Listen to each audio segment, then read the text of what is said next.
The following program is a high-definition production of Blue Ridge PBS.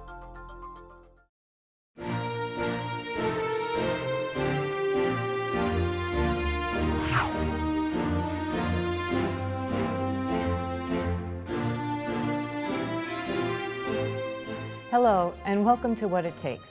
I'm Dr. Rose Martin. On today's show, we're talking about bullying. Bullying stories can be found everywhere. And I'd guess that all of you have experienced bullying in some form or another over the course of your lifetime and have a story to share. I know I have. Unfortunately, it's something we all have in common.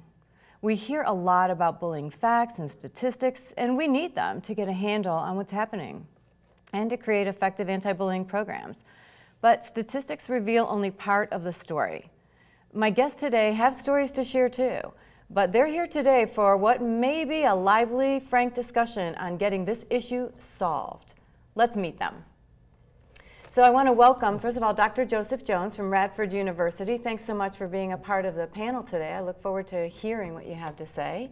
And we also welcome Mr. Jim DeLelio, a parent, and we're welcome. And from Roanoke City Schools, Dr. Asia Jones. Thanks for being part of the conversation today. So let's start out with just a question about desensitized feedback. Have we become desensitized to this whole idea of bullying? From my perspective, I don't believe so. It's something as a school administrator that when it is reported to us, we take it very seriously and we have to take action. And so parents who bring it to our attention or the student that brings it to our attention, it's real for them. And taking a stand on that and addressing it, I think, is very important. So I don't really see us being desensitized to that. I think we are somewhat. Not totally disagree with you. I mean, it's on the news every day. It was like on Today Show had a story. Locally, Channel 10 did a story. I mean, all these people are doing stories on bullying. It's always bullying, bullying, bullying. And, so the only time a person really understands what's going on is if they're involved with it. If their child's being bullied, that's when they become more aware of it.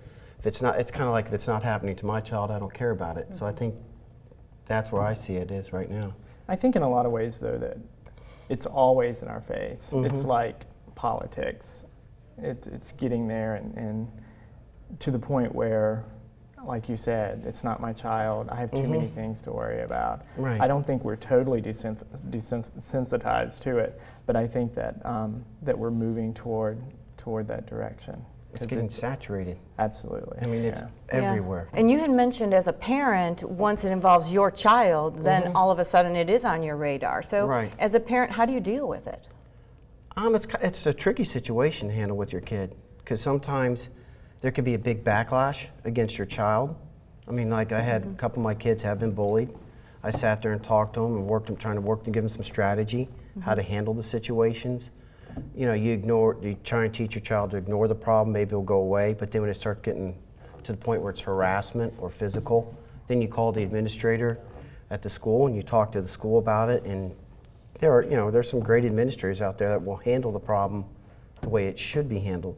And then sometimes you have the administrator who ignores the problem. So, I mean, the first thing I always feel, and my wife feels the same way, we've got to be advocate for our children. You got to, but you don't want to become too aggressive when you're dealing with the problem, because it's hard dealing with your child, because you don't want to see them go through that pain, and you want to work with the school system to make sure it's a win-win situation. And what advice would you have for other parents who are watching right now or struggling with this issue of what do I do and how do I best address this situation with my child? One, you'd have to have a good communication with your child. You have to be able to have your kid come to you and talk to you, because your kid may be going through something you don't even know that's going on. I have a pretty good rapport with my boys, and they come and talk to us about problems and stuff. And if you don't have that communication, you're not going to be able to help your kids out. I mean, that's first and foremost. You got to be able to talk to your kids, have your kids come talk to you, and when they do have a problem, don't be afraid to pick up the phone and call the school, because they're willing to help. Most schools are. Wouldn't you say that, AJ? I do. I find that, and that's excellent advice. Along with that, I would suggest, aside from the open dialogue and collaborating with the school, to help your child become resilient. with when this happens, you know, do some role modeling.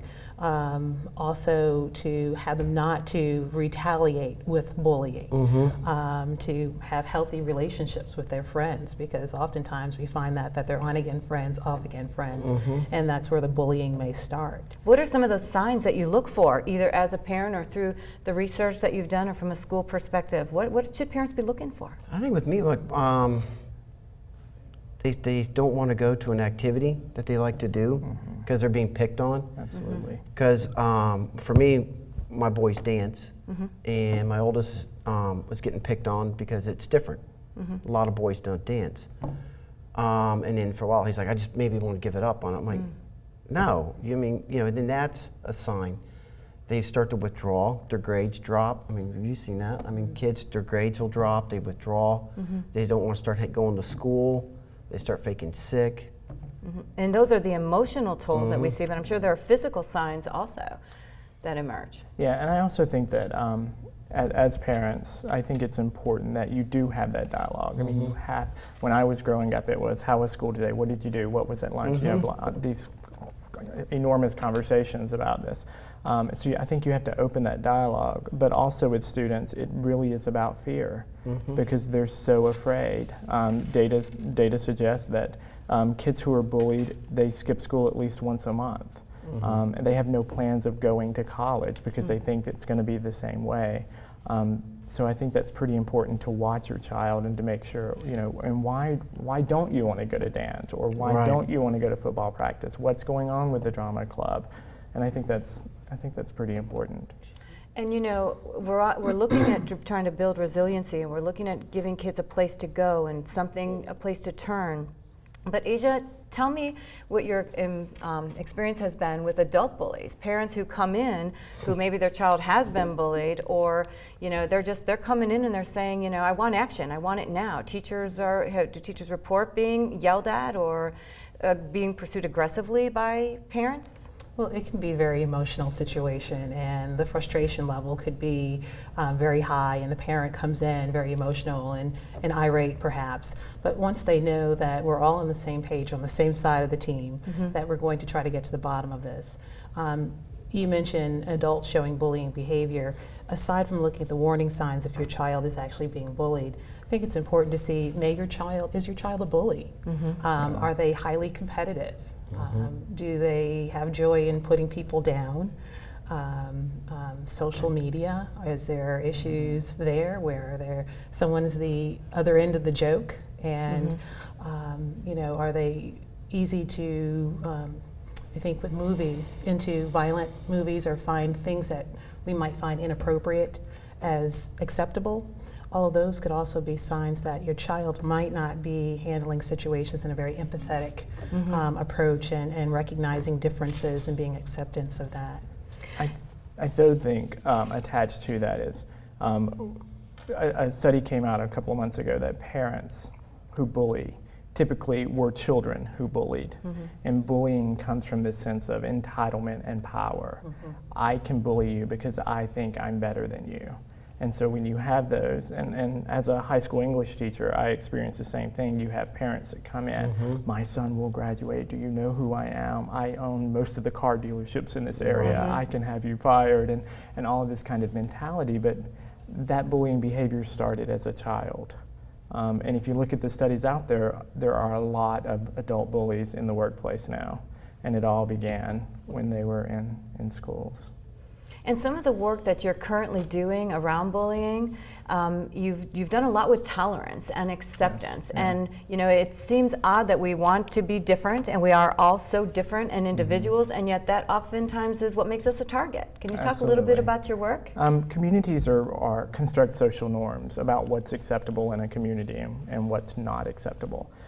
Schools are small communities, so a kid with red curly hair may be bullied in this area, but may be praised and worshipped in this area, because this area values red curly hair, this area not so much.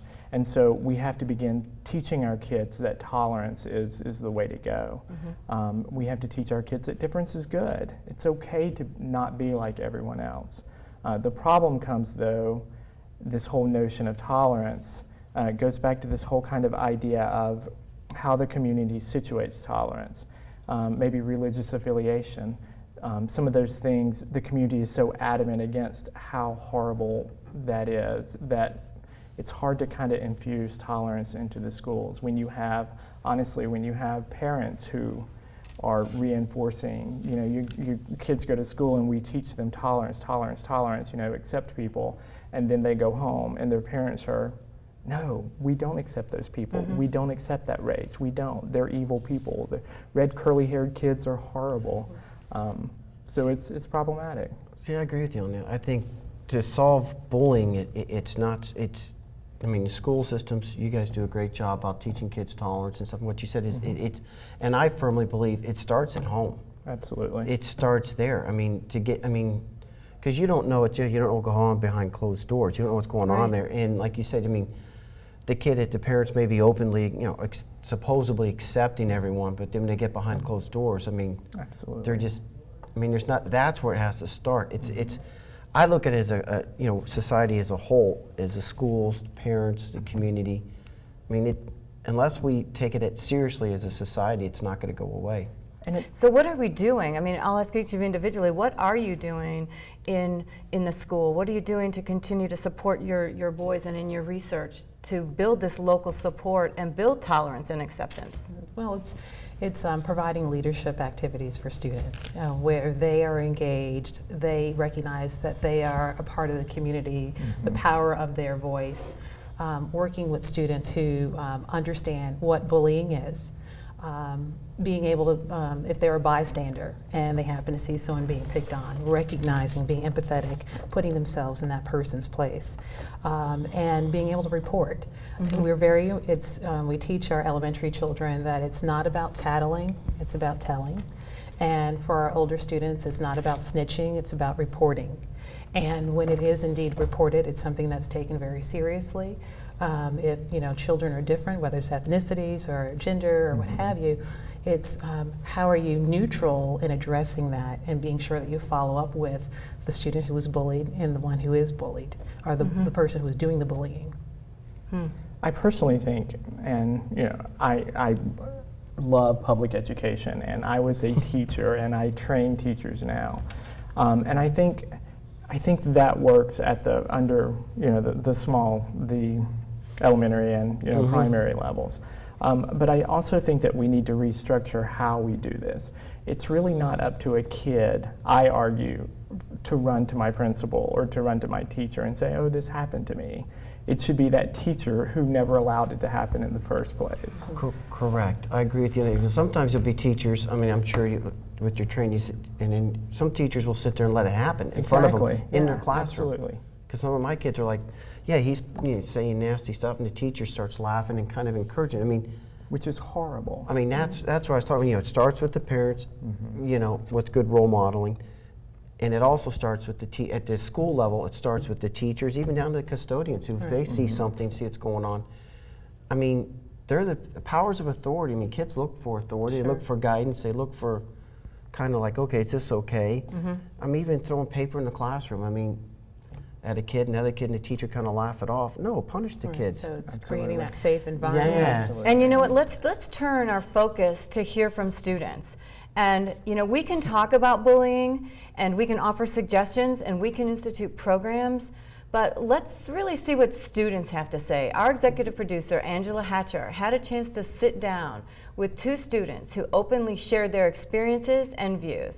Let's take a look at what Tony and Andrew had to say, and I'll ask all of you to respond on the other side.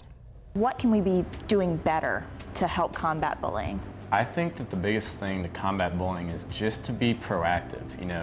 You let your students know, you let your children know, that it's not acceptable behavior. It's letting the kid who's doing the bullying understand what they did and why that's wrong. Do you ever feel that maybe kids are afraid of tattletaling, that sort of thing, and that they're reluctant? I know growing up, for me, I would get scared and be like, oh, I don't want to go. Like they'll tell whoever's picking on me, like they'll say my name and then it'll get worse. And I remember I was like 13 and I would go with a problem and I was like, please, like, don't say anything. I don't want anyone to know about it. And then that didn't happen. And so it just like got worse and worse. Why'd you tell on me? And so I think if the kid being picked on and the adult both understand that it's something that's confidential, I mean, it'll make it better. That really is a moment when you're most vulnerable, when you're, discussing a problem or an issue with someone, and you don't want that to be exposed to everyone else. So yeah, trust and open communications are probably just the two biggest things. Let's talk about mom and dad getting involved. All right. So it's one thing to go home and to tell your mom and dad, hey, this is going on with me, or I see this happening to a friend. What happens when mom and dad go to school? Is that cool or no? It's scary when they go in and talk to administration, because my fear was you're going to make it worse, and it's just more people getting involved, and I would see my parents get upset because when they saw me hurt, they were hurting like 10 times worse. And so, I mean, that's scary for the kid to see your parents step in. But honestly, I think it's good when a parent steps into the administration, because it lets the administration know that's a serious issue. Before you do that, I think you need to have a conversation with your child. You need to know what they are comfortable with.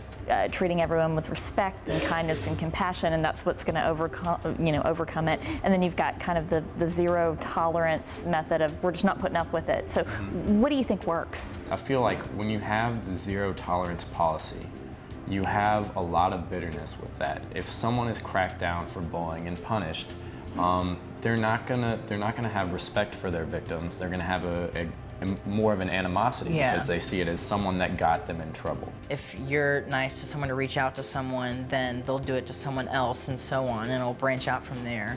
And so I like that idea better than the zero tolerance thing, because you can't completely wipe out bullying, because there's someone who's always gonna want to try and put you down. But if you have that idea of just being nice in return, it'll help wash it out. What do you guys as students, because you're with your classmates day in and day out, what do you pick up on that maybe they don't see that they should or they need to know about? If we as students and as friends can recognize that someone's having trouble having a problem, and if we can intervene at a faster level than the teachers, then I feel like that's a responsibility that we as students can pick up on. Yeah, and I think students have a bigger impact on someone than a teacher telling you that's wrong. So, because I feel like when a teacher tells you it's wrong, it's more like a eye roll type, I'm not going to listen to you type thing. But if one of your peers were to reach out and say, hey, that's not cool, that's, what are you doing? Then I think that'll have a bigger impact, and so they'll think again when they try and be mean to somebody else. I feel like in middle school it's more like there was one way to be, and there was like one way how to dress, one thing to do, or like one type of music to listen to, and I feel like now everyone's like appreciating everyone being so different. When you do recognize bullying, you're there for support, and you say, don't let someone bring you down. Be confident in the person that you are. So what's your reaction? I was very impressed with both students, and they had lots of answers, and it's about empowering each other and empowering the students. And I can understand when the fear of, my goodness, the bully is going to find out that I reported. It is important that someone is told so that we can do something about it, but there's no cookie cutter way in addressing each scenario. But it's being very sensitive to that fact that took a lot of courage to come to report it, and how do you handle it? Again, I think it speaks to this notion that it's the teacher's responsibility. Because once that student comes and says, hey, this happened, that target on that student just got 3 times bigger. Because now the bully is gonna, okay, I will get, and I will get back at you for doing this. And there's also that fear of telling. And especially in elementary schools, when I was in school, don't tattle, don't tattle, don't tattle. Right. And now it's like this whole paradigm shift into, now we want you to tell. But I think there are ways to get around that. I think you can create a classroom that gives you an anonymous kind of tattling, if you will. I kind of like what the kids said. There's like peer intervention, more or less. I mean, it's kind of like what we were saying is that teachers have a role, administrators, parents and stuff, but sometimes just peer-to-peer relationship has more effect on what is going on. I mean, it's to be cool, to be that I always hate that the in crowd, the popular crowd. I've never figured that out, what makes someone popular, but that's something else. But you know, if someone from that crowd, you know, it's like that Mean Girl movie, you know, but one of them stands up, one of them finally stood up Right. against the one. It just takes one kid to turn around to say someone, like they see someone picking on, you know, if she was picking on him, and I turn, hey, knock it off. Well, and that's ownership. Yeah. Absolutely. Ownership within their own community. And then also engaging students to be very connected to their schools. Because if they don't feel there's a connection to the school, then they're highly probable to make others feel miserable if they're feeling that no one cares about me here. And so therefore I'm going to make you feel that as though no one cares about you as well. So. And I guess I'd like you to each think about a final type of thought that you'd like to share with people. What message would you like to convey about what we've talked about today and how kids and adults, all of us, can move forward and get this issue resolved? I think I'd like for people to realize, and we know this deep down inside, that intolerance is not innate. We teach kids to hate. We teach kids to be racist. We teach kids to do these things. And what do you think about tolerance? How does that impact? You know, how do we teach that tolerance and acceptance? Through modeling and through appropriate behaviors.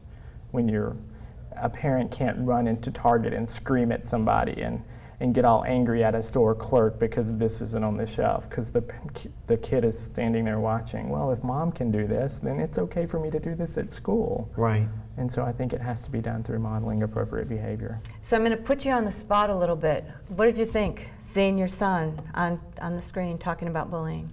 It was nice. I mean, I liked what he said. I remember some of the stories he had to say. You know.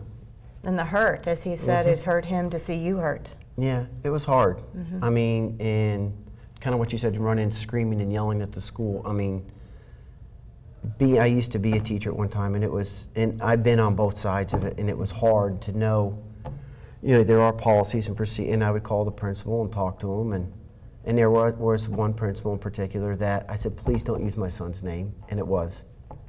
And then so I called another phone call back, and he was a vice principal, so I said, I'm not talking to you, so I had to go to another principal, and I told him, I said, I will not have this again, or else I will keep going up to the chain until I get to someone like you.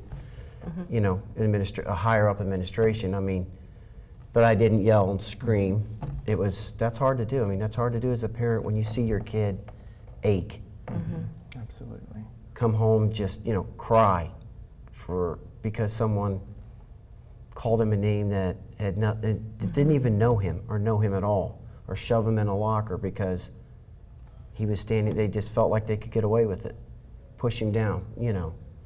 Catch it all on camera, and the response I got back was, well, that's just this thing they're doing up at, he was in 8th grade, and that was just something they're doing up. One kid would get behind the other kid and push him down.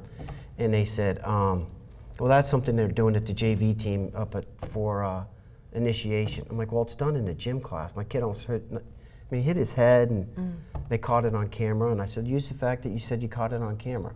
Oh no, they came in and said, Tony's dad called and complained. So then he got more repercussions on the bus, so I yanked him from the bus, and I'm picking you up every day for a while until this is resolved. And how did it get resolved? For the most part. I mean, none of the kids weren't punished. They weren't really punished. In most schools, you're not allowed to touch another student's not allowed to touch another student. Am I right on? You're not allowed to put your hands physically and touch. And I said, right there's your, you know. So that's my only question is, that's where it needs to start when something happens. The resolve, you know, or they bring like in the elementary level, they bring in what is your problem with this child? No, he's picking on him. Solve it. I'm not saying every kid needs to be punished. We need to get to the bottom of why they're picking on the kid. And it sounds like an immediate reaction, so that things are dealt with right away, and then there's no lag time, so that people, you know, so that people don't feel like there has been swept under the rug, right? And so, what do you recommend for parents? Do they wait? Do they report things immediately? Do they try to work it out on their own? Well, we want to empower our children. and our young adults. So if it's something that we can address how to be resilient or how to address a situation that makes you uncomfortable first, then certainly we want to have our children prepared to do that. If it's something that's repetitive and they're uncomfortable about, they need to report that, whether it's to the teacher, the counselor, you mentioned every adult in the building. And going back to what you mentioned, it is something that is taught to kids. It's not a school issue, it's not a particular group issue, it's a community issue. And you know, this that we need to work issue has together so much more to talk about. I want to invite you please to come back because we've got a lot left to do, okay? And you have been wonderful. And you know, we all have something we can do. And what I'm hearing and what I think we can agree on is it starts with acceptance. That means acceptance of others and of ourselves, right? Including our differences and our similarities. Let's give up the need to impress others, let's give up labels, and let's begin to treat each other with the respect we deserve. You know, let's see if we can start a new trend. Let's make tolerance contagious. We can end bullying. Let's make the commitment to make the day that that happens, start it today. I want to thank my guests and you for spending time with us. For information about today's topic, to watch this program again, or share it with someone you know, please visit our website, blueridgepbs.org. Programs like this are made possible because of you, and I thank you for your support.